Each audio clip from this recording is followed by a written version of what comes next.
আপনাদেরকে আমি শুভেচ্ছা জানার জন্যই আজকে আপনাদের এই পূজা বন্ধ করে দিয়ে আজকে আমরা এই কথাগুলো বলছি। অল্প সময় নেব, বেশি সময় নেব না।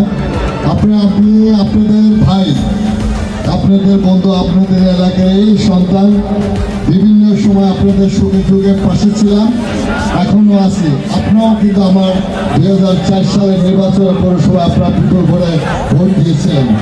সেই থেকে আমাদের ঐক্য, এই ঐক্য চিরঅটুট থাকবে এবং যতদিন বাঁচব এই ঐক্যর যাতে কোনো সংকট না হয় সেই দৃষ্টি আপনাদের সকলের প্রতি রইল। আজকে ত্রয়োদশ জাতীয় সংসদ নির্বাচন, এই নির্বাচনে বিএনপি মনোনীত প্রার্থী হিসেবে আমাকে ঘোষণা করেছেন।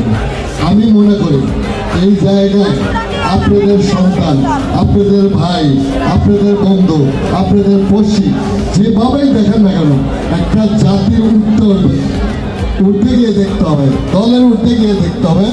আজকে নৌকা মার্কায় যারা আমরা ভোট দিতাম সেই নৌকা মার্কাও নেই। সুযোগ কিন্তু প্রচুর রয়ে গেছে আপনাদের, আমাদের, যে আপনাদের সন্তান, আপনাদের পশুদের একটা নির্বাচিত করার জন্য আপনাদের বিজয়ের সেই মালাটা কিন্তু আপনাদের দরজায় রয়েছে। মার্কাটা কি? শহীদ জিয়ার, বেগম জিয়ার, তারেক জিয়ার। ভোট দিবেন কিসে? ধানের শীষের জয় হবে নিশ্চয়। দেশের যদি ভালো চাও ধানের শীষে ভোট দাও। ভোট দিলে ধানের শীষে শান্তি পাবে দেশের লোকে। শীষে ভোট দেব নতুন দিনের আশায়, বিএনপির ওই পতাকা তালে মিলবো ভালোবাসায়। ও ভাই ধানের শীষে ভোট দেব নতুন দিনের আশায়, বিএনপির ওই পতাকা তলে মিলবো ভালোবাসায়।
আমি জাহাঙ্গীরে যান আপনাদের জন্য শুভেচ্ছা দিয়ে এসেছে এই পূজায় ফ্রেন্ডস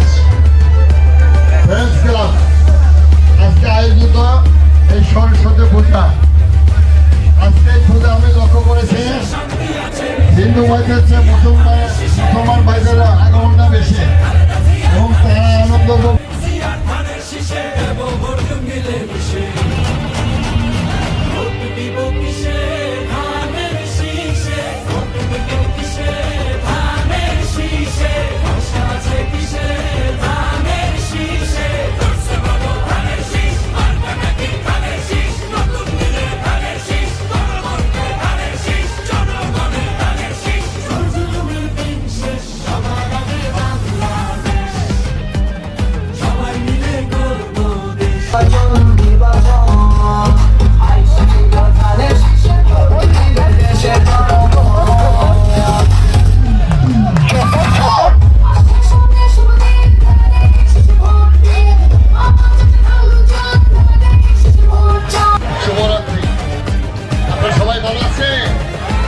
সবাই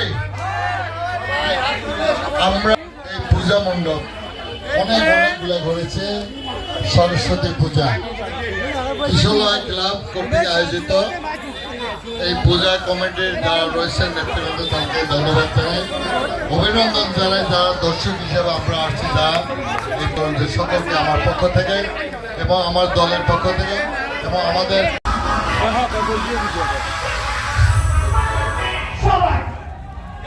আপনাদের পাশে থাকার, আপনাদের ভাই বোন, দিদি, মাসি, পিসি সকলকে আমরা আগামী দিনে একটি নিরাপদ বাংলাদেশ গড়ার জন্য এখানে ধর্ম গোত্র সমস্ত কিছুর ঊর্ধ্বে থেকে আমরা সকলে মানুষ হিসেবে, মানবিক মানুষ হিসেবে মিলেমিশে থাকব, এই প্রত্যাশা ব্যক্ত করে দাদা সবাই ভালো আছে?